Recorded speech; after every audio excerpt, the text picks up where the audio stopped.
आज का हमारा टॉपिक है वृत्त एवं उससे संबंधित क्षेत्रफल, यानी वृत्त के जितने भी प्रॉपर्टीज होती है वो हम देखने वाले हैं। अब वृत्त क्या होता है? एक वृत्त ये हो गया।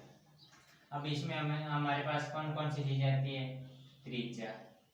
त्रिज्या को हम दर्शाते हैं आर से। व्यास, व्यास त्रिज्या का डबल, यानी कि व्यास एक जीवा भी आती है, यानी कि ये एक जीवा है, ये उससे बड़ी, ये उससे बड़ी, जो सबसे बड़ी जीवा होते हैं उसे हम बोलते हैं व्यास। और व्यास को हम किससे दर्शाते हैं? डी से। और व्यास हमेशा त्रिज्या का दोगुना होता है। और इसमें एक त्रिज्य खंड आता है। त्रिज्य खंड क्या होता है? यानी जो त्रिभुजाकार होता है, इसमें त्रिभुजाकार आकर के, यानी त्रिज्य खंड एक ये हो गया, ये एक त्रिज्य खंड है। अब ये लंबाई होती है ना, ये होती है हमारी चाप की लंबाई। चाप की लंबाई को हम दर्शाते हैं एल से। ये हो गया हमारा त्रिज्य खंड। एक होता है इसमें वृत्तखंड। अब ये हो गया इसका वृत्तखंड, सॉरी यहाँ पर देख लेते हैं। अब ये इसका यहाँ पर एक जो जीवा होती है, जीवा के द्वारा घेरा गया ये क्षेत्रफल है, इसको हम बोलते हैं वृत्तखंड। यानी कि इसमें मेन टॉपिक है, आज हम इनके बारे में देखने वाले हैं, इसमें क्या क्या होता है, तो हम आगे देखते हैं। तो अब हम स्टार्ट करते हैं। अब सबसे पहली बात रही, ये तो हो गया हमारा एक बार, जो इसका मध्य बिंदु होता है उसको कहते हैं हम वृत्त का केंद्र। वृत्त का केंद्र है, वृत्त के केंद्र से और जो वृत्त की ये लाइन है, इनके इसके बिंदु से इसके बीच की जो भी दूरी होती है उसको हम क्या कहते हैं? त्रिज्या। त्रिज्या आर से दर्शाते हैं। अब इसमें सबसे पहले आता है परिधि, देख लेते हैं वृत्त की परिधि, यानी परिमाप या परिधि।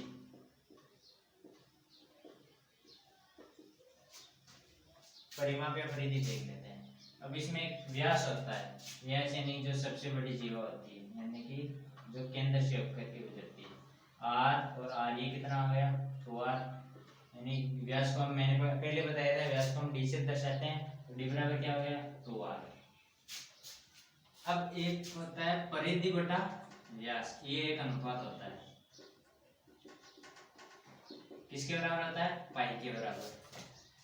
अब पाई का मान, पाई के बारे में देख लेते हैं। पाई का मान हम क्या लिखते हैं? 22/7। वैसे पाई का मान आता है 3.1486 कुछ ऐसे चलता है, और 22/7 का मान होता है 3.142587। अब ये अंक ना वापस आगे ऐसे कैसे आते रहेंगे, हम जितनी बार आगे देखेंगे वो आगे ऐसे आते रहेंगे। तो ये तो क्या हो गई? 22/7 तो क्या हो गई? एक परिमेय संख्या हो गई, और पाई क्या है? एक अपरिमेय संख्या। अब पाई के 22/7 की लिखते हैं क्योंकि इनके शुरुआत के 3 अंक समान है, 3.114, 3.114। और परिमेय संख्या के हिसाब से हम पाई की जगह क्या लिखते हैं? 22/7, क्योंकि पाई एक अपरिमेय संख्या। तो अब हम यहाँ पर बात कर लेते हैं परिधि का सूत्र क्या हो जाएगा? यहाँ से परिधि बराबर क्या हो जाएगा? पाई इंटू व्यास। तो परिधि क्या होगी हमारे पास? पाई व्यास, डी बराबर क्या बताया था मैंने? 2r। तो व्यास की जगह क्या लिख देंगे हम? 2r। ये क्या हो गया? 2 पाई r। अब देखते हैं वृत्त का क्षेत्रफल। वृत्त का क्षेत्रफल क्या आता है, इसको अलग से देख लेते हैं। यानी पहले इसको 8 टुकड़ों में बराबर बांट लेते हैं। 1 2, ये तीसरा, चौथा, पांचवा, छठा, सातवां और ये आठवां। अब ये एक त्रिभुजाकार आकृति के समान है, हमें पता है एक त्रिभुजाकार आकृति के समान है। इनको अलग अलग लिखते हैं। इनको अलग अलग कैसे हो जाएंगे? ऐसे, ऐसे, तीसरा, चौथा, 1 2 3 4 5 6 7 और ये हो जाएगा 8। नहीं, 8 त्रिभुज इसके बराबर आ जाएंगे।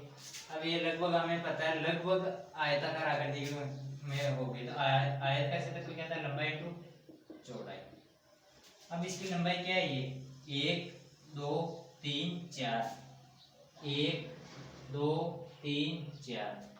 अब 4 यानी 4 में क्या आ गया हमारे पास? अर्धवृत्त आ गया, यानी अर्धवृत्त की परिधि आ रही। तो यहाँ से अर्धवृत्त की परिधि क्या हो जाएगी? अर्धवृत्त यानी अर्धवृत्त है, पूरा वृत्त की अर्धवृत्त की परिधि में इसमें 2 का भाग दे देंगे। तो सीधे ऊपर जाएगा तो क्या देगा पाई आर। तो ये तो हो गई लंबाई, तो क्या हो गया मेरे पास पाई आर। अब चौड़ाई क्या है ये, तो ये क्या है ये क्या होता है मैंने देखा था ये त्रिज्या होती है यानी ये आर हो गया। तो वृत्त का क्षेत्रफल क्या आ गया हमारे पास पाई आर स्क्वायर। अब इसमें से कोई दिक्कत नहीं, अगर हमें अर्धवृत्त का क्षेत्र पूछ ले यानी कि केवल इन चार का पूछ ले तो हम ये तो 8 का आ गया, 4 का क्या 4 को पूछेंगे तो क्या करेंगे पाई आर स्क्वायर बटा 2 यानी आधे का 1/2 का भाग दे देंगे तो आधा आधे वर्ग का क्षेत्रफल आ जाएगा। और अगर परिधि, अब अर्धवर्त की परिधि मैंने यहाँ पर पाई आर निकाली थी, अगर अर्धवर्त की परिधि पूछ रहे हैं ये तो हमारा पूरा वर्त हो गया और ये इतना सा हमारा निचला अर्धवृत्त हो गया।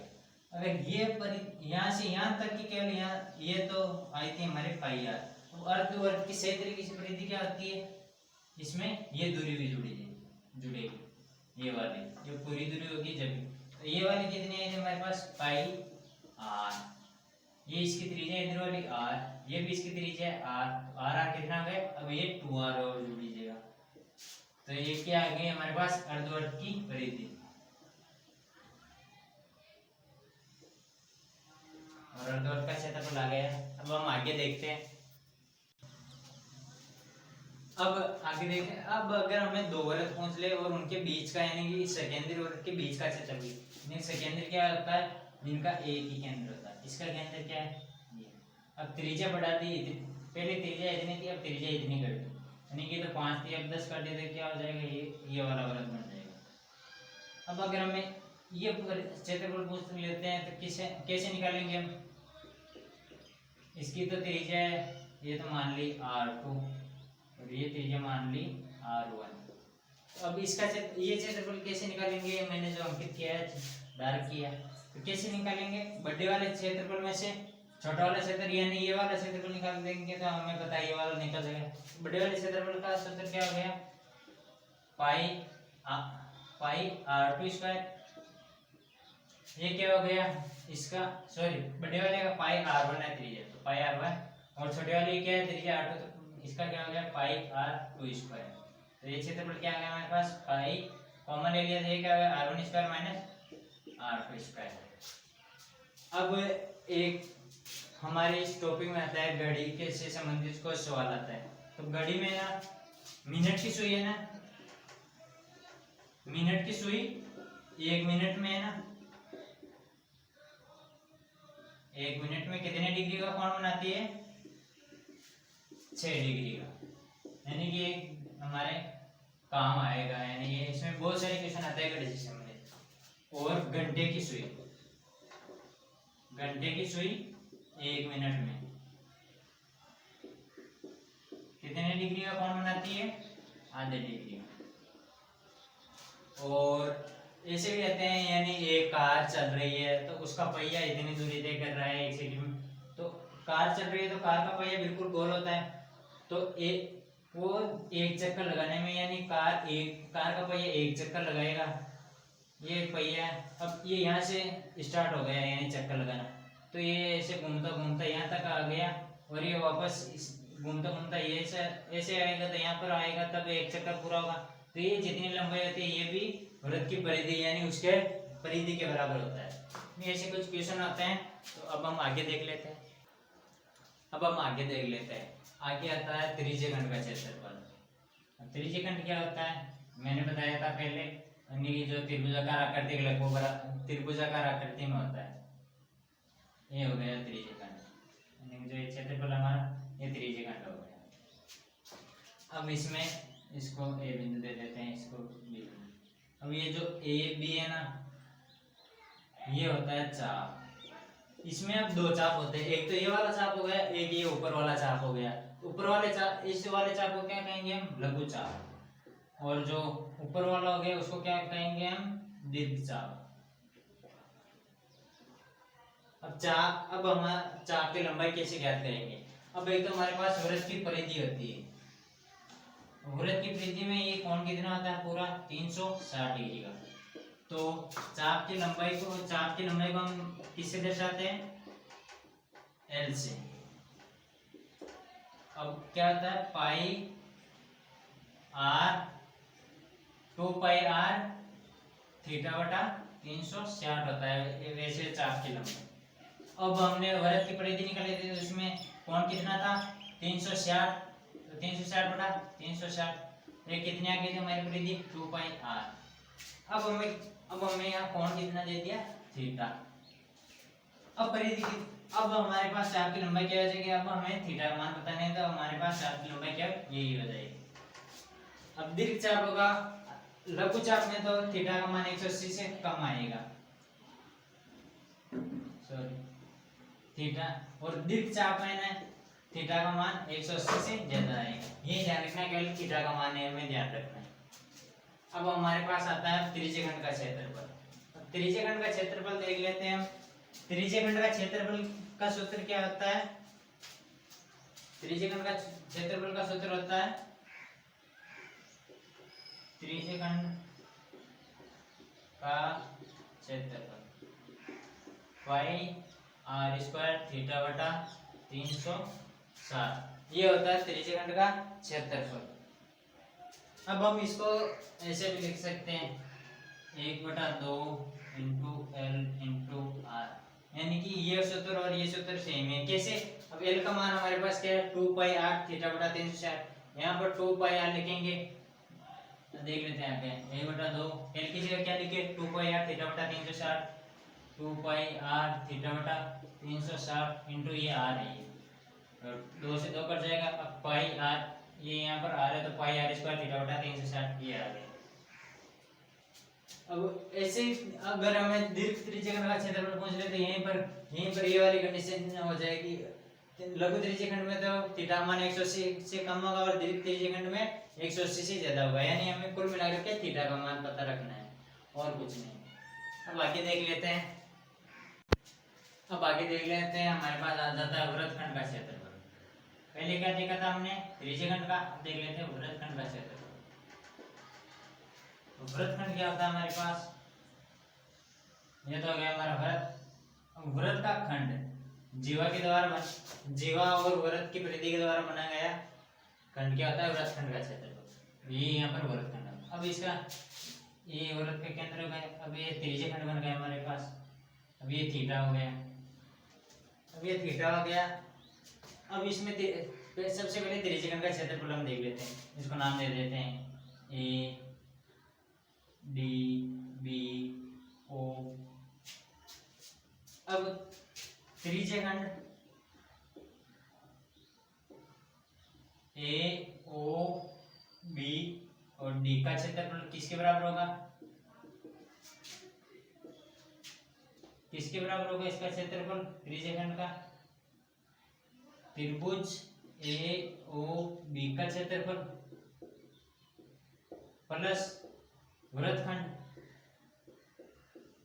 ए डी बी का क्षेत्रफल, इसके बराबर हो गया। नहीं अगर त्रिभुज के क्षेत्रफल को और वृत्तखंड के क्षेत्रफल को जोड़ देंगे तो किसका क्षेत्रफल आ जाएगा हमारे पास त्रिज्यखंड का। अब इस त्रिज्यखंड वाले, अब इस त्रिभुज के क्षेत्रफल को इधर भेज देंगे तो हमारे पास क्या बच जाएगा वृत्तखंड का क्षेत्रफल, और हमें क्या देखना है, क्या वृत्तखंड के क्षेत्रफल का सूत्र देखना है। अब त्रिज्यखंड कौन सा हमारे पास एओबीडी का क्षेत्रफल माइनस, ये प्लस का देते माइनस है त्रिभुज एओबी का क्षेत्रफल किसके बराबर आ जाएगा वृत्तखंड ए डी बी का क्षेत्रफल।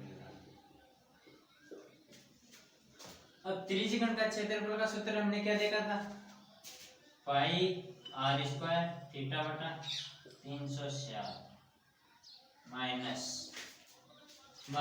अब त्रिभुज का क्षेत्रफल का सूत्र क्या होता है a बटा 2। अब वैसे देखते हैं तो ये अगर यहाँ पर कोण 90 डिग्री हो तो क्या हो जाएगा त्रिभुज का क्षेत्रफल 1 बटा 2 आधार इंटू ऊंचाई। अगर यहाँ पर कोण का मान 60 डिग्री हो तो क्या हो जाएगा √3 बटा 4 आर स्क्वायर, यानी कि इस कोण पर निर्भर करता है इस त्रिभुज का क्षेत्रफल। तो इसका एक डायरेक्ट सूत्र है 1 बटा 2 आर स्क्वायर साइन थीटा।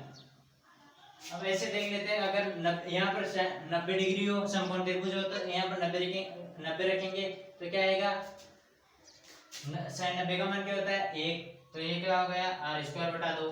अगर यहाँ पर हमारे पास क्या हो 60 डिग्री हो कोण किसका, ये वाला कोण 60 डिग्री, तो यहाँ पर साइन 60 का मान क्या होता है हमारे पास रूट 3 बटा 2 इंटू आर स्क्वायर बटा हुआ ये 2 है ये, तो ये वाला आ जाएगा। यानी कुल मिलाकर जितने भी है वो ये इस थीटा पर निर्भर करता है, तो इसका एक डायरेक्ट क्षेत्रफल होता है। तो ये किसका क्षेत्रफल आ गया हमारे पास वृत्तखंड का क्षेत्रफल।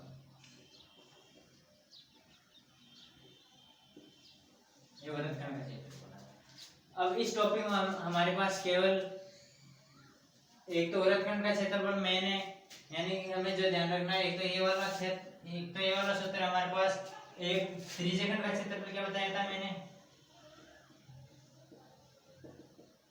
पाई आर स्क्वायर थीटा बटा 360। एक ये वाला ध्यान रखना हमें, एक वृत्त की परिधि वाला ऐसे वाले सूत्र मान देखते हैं। और मैंने वो घड़ी की सुई कार का पहिया ये वाले क्वेश्चन थोड़े ज्यादा आते हैं, तो इनका ध्यान रखना है। अगर आपको वीडियो पसंद आए तो please like comment and subscribe जरूर करें। Thank you.